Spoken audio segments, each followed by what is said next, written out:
Stechende Schmerzen vorne an der Hüfte, die dir das Treppensteigen zu Qual machen oder dich nach längeren Zeit sitzen kaum noch aufstehen lassen.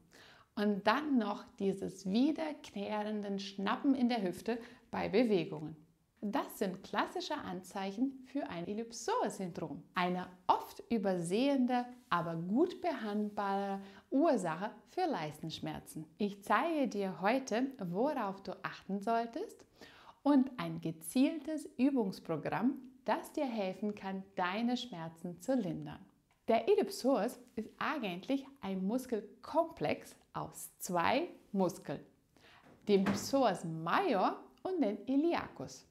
Was ihn besonders macht, er ist der einzige Muskel, der die Lendenwirbelsäule direkt mit dem Oberschenkel verbindet. Er verläuft tief im Bauch und zieht von der unteren Wirbelsäule und dem Becken bis zum Trochanter minor am Oberschenkelknochen. Seine Hauptfunktion ist es, die Hüfte zu beugen und auch nach außen zu drehen. Aber er macht noch viel mehr.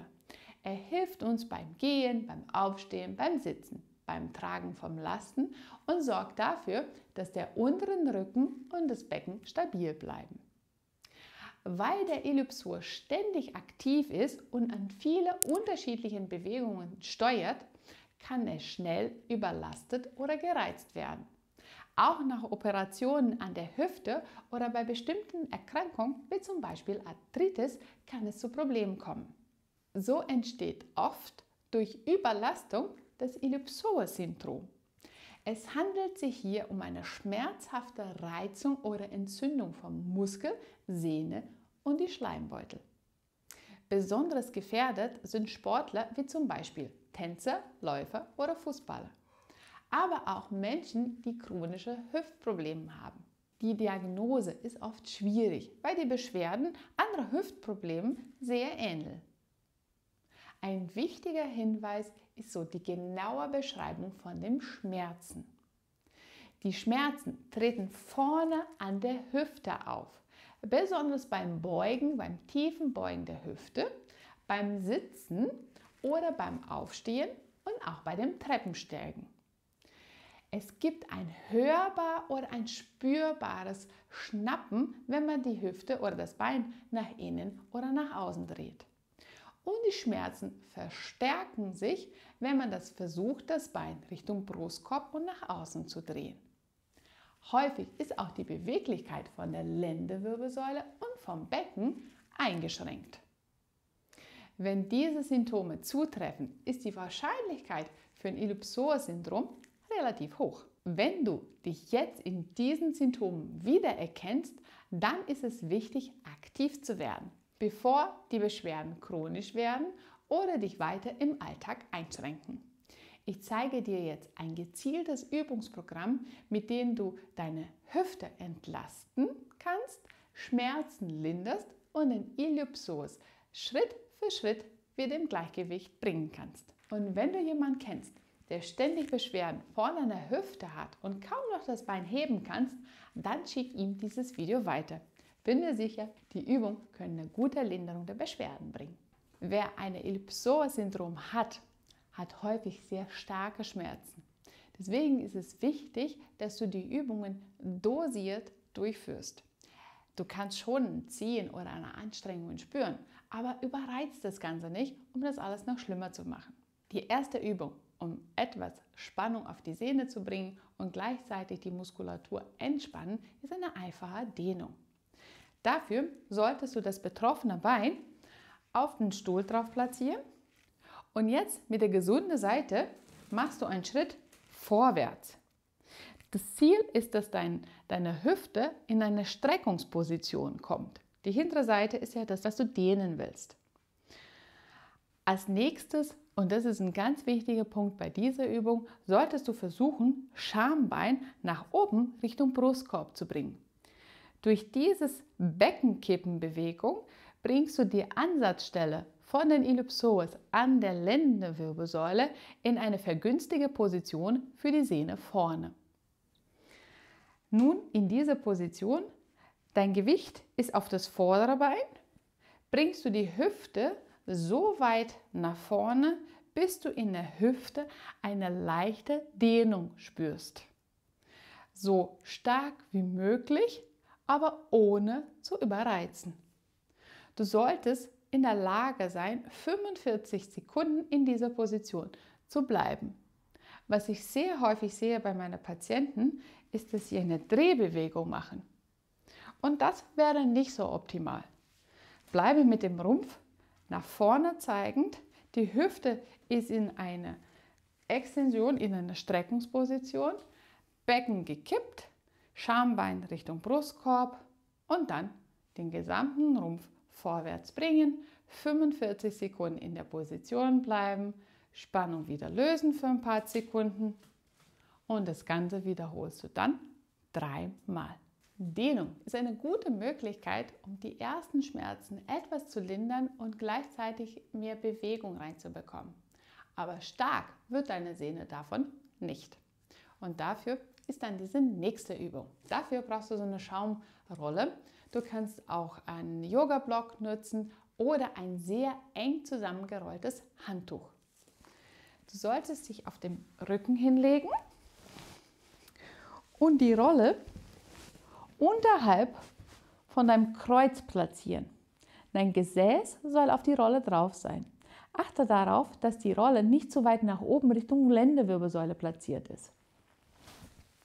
Dann ziehst du die gesunde Seite zu dir ran und die betroffene Seite, die solltest du als erstes versuchen mit gestreckten Beinen, dann hast du eine Dehnung von der gesamten Muskelkette von deinem Bein, die solltest du jetzt versuchen nach unten fallen zu lassen.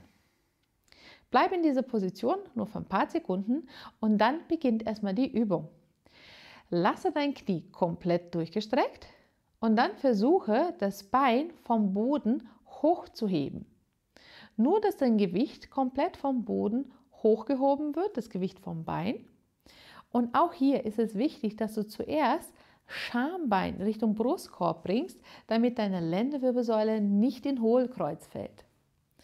Dadurch, dass du das andere Bein zu dir ranziehst, wird es leichter sein, dein Becken stabil zu halten.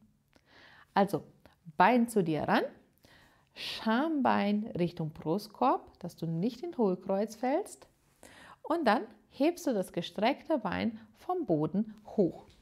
Dein Fuß bleibt zeigend nach oben Richtung Decke und in dieser Position verbleibst du jetzt für 10 bis 15 Sekunden. Spann weiterhin deinen Bauch an, damit dein Becken und Rumpf stabil ist. Nach 10 Sekunden löst du dann wieder die Spannung. Hochwahrscheinlich wirst du merken, dass die Dehnung jetzt gar nicht mehr so stark ist wie zu Beginn. Und dann wiederholst du das Ganze nochmal. 10 Wiederholungen solltest du durchführen. Jede einzige solltest du 10 bis 15 Sekunden halten. Dein Fuß bleibt nach oben zeigend, das andere Knie ziehst du zu dir ran und du achtest die ganze Zeit, dass Bauch- und Rückenmuskel aktiviert sind, dass du nicht in Hohlkreuz fällst. Diese Spannungsübungen, wo du das Gewicht nur hältst, aber nicht so viele Bewegungen passiert, sind optimal dafür geeignet, um deine Sehne den ersten Last zu geben, ohne es überreizen. Und nun steigern wir den Last auf den Psoas. Und dafür nutzen wir jetzt die Brücke plus das Bein anziehen. Um diese Übung noch schwieriger zu machen, kannst du auch gerne so einen geschlossenen Gummiband nutzen. Je nachdem, wie akut deine Beschwerden sind, kannst du zu Beginn auch diese Übung sehr gerne ohne Widerstand machen, beziehungsweise nur mit der Schwerkraft. Falls du es aushalten solltest, platziere den Gummiband vorne an den Füßen. Lege deine Beine auf einen Stuhl drauf oder eine Erhöhung. Es kann auch gerne ein Sofa oder das Bett sein. Deine Füße bzw. deine Beine sollen hüftbreit auseinander sein. Als erstes hebst du das Becken vom Boden hoch, damit du in eine Linie bist, was Knie, Fuß, Knie, Becken und Schulter angeht. In dieser Position ziehst du nun ein Bein zu dir ran, bringst es auf der Sitzfläche wieder zurück und dann das andere Bein zu dir ran. Du beginnst mit der nicht schmerzhaften Seite und dann wieder absenken. Das Ganze solltest du jetzt 10 bis 12 Wiederholungen durchführen. Zuerst das Becken heben, die nicht betroffene Seite zu dir ranziehen, langsam zurück, das Becken oben lassen, die betroffene Seite zu dir ranziehen, Bein wieder strecken und erst dann das Becken wieder senken. Diese Übung hat den Vorteil, dass du sowohl an der Bauch- und Rumpfstabilität arbeitest, währenddessen du gezielt dein Psoas auch stärkst. Wenn die Übung für deine Hüftbeuge zu schwer ist, kannst du auch sehr gerne das Gleiche ohne den Gummiband durchführen, indem erst das Becken hebst, ein Bein ranziehen, gezieltes Gesäß anspannen, damit das Becken nicht sinkt, Bein langsam strecken und dann die andere Seite. Auch hier ist es wichtig, dass du achtest, dass dein Becken nicht schief seitlich wegfällt. Bauch- und Gesäßmuskel anspannen, Bein wieder strecken und dann wieder runter.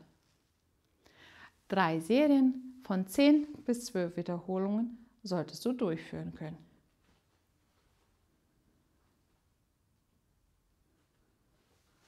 Und als nächstes geht es weiter in Sitzposition. Aber bevor wir weitermachen, wenn dir dieses Video gefällt und du mehr erfahren möchtest, wie du von zu Hause aus mit Eiferübungen deine Schmerzen lindern kannst, dann abonniere meinen Kanal. Hier zeige ich dir jede Woche mehrere Tipps für deine Gesundheit. Für die nächste Übung zeige ich dir jetzt 2 Varianten, je nachdem, wie intensiv deine Beschwerden sind. Du solltest dich auf den Stuhl hinsetzen, am besten auf einen, wo du deinen Rücken zurücklehnen kannst.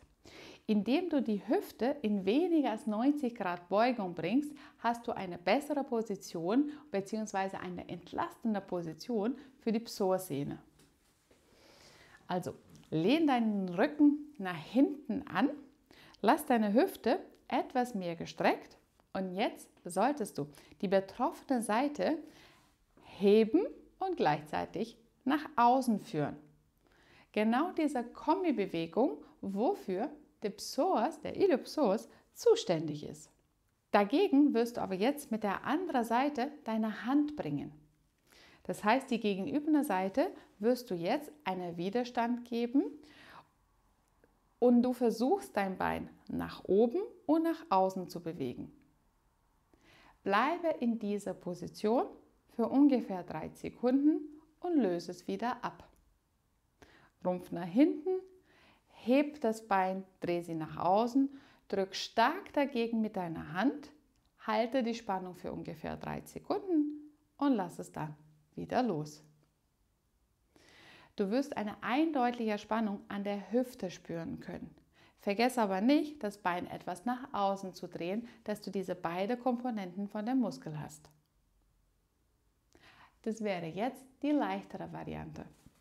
Eine Alternative dazu kannst du wieder mit dem Gummiband arbeiten. Platziere den Gummiband auf dem Vorfuß, lehne deinen Rücken etwas zurück und in der Position versuchst du nun das Bein nach oben und nach außen zu heben. Wichtig bei dieser Übung ist auch der Winkel. Je tiefer oder je mehr du das Bein beugst nach oben, desto wahrscheinlicher ist es, dass es Schmerzen auslöst. Achte darauf, dass du in einem Bereich trainierst, wo die Schmerzen aushaltbar sind. Es heißt nicht, dass es immer schmerzfrei sein muss. Ebenfalls hier solltest du auch in der Position von deinem Rumpf achten. Sack nicht zusammen auf den Stuhl, sondern spann gezielt Bauch- und Rückenmuskel an, damit deine Wirbelsäule gerade ist und eine gute Basis für den Iliopsoas dient. Hüfte beugen und nach außen drehen und dann langsam wieder zurück. Ebenfalls hier solltest du kurz in die Spannung oben bleiben, für 1-2 Sekunden und dann wieder senken. 3 Serien von 10 bis 12 Wiederholungen solltest du dann durchführen. Und für die letzte Übung brauchen wir jetzt eine Wand. Du stellst sie zu der Wand hin, platzierst deine Hände an der Wand auf Schulterhöhe und dann gehst du mit deinen Füßen nach hinten. Je weiter du nach hinten gehst, desto schwieriger ist die Übung. Als erstes solltest du darauf achten, dass dein Rumpf stabil bleibt. Spanne Bauch- und Rückenmuskel an, damit du nicht in Hohlkreuz fällst, aber auch nicht nach unten kippst. In der Position mit dem stabilen Rücken bringst du nun die betroffene Seite von der Hüfte nach oben und nach außen und lässt es dann wieder senken. Wichtig hierbei ist es, die Stabilität vom Bauch und Rücken zu halten und auch das Tempo, in dem du arbeitest. Das wäre jetzt die leichteste Variante von der Übung. Um die noch herausfordernd zu machen, kannst du sehr gerne wieder mit dem Gummiband arbeiten. Den sollst du jetzt an den Füßen platzieren.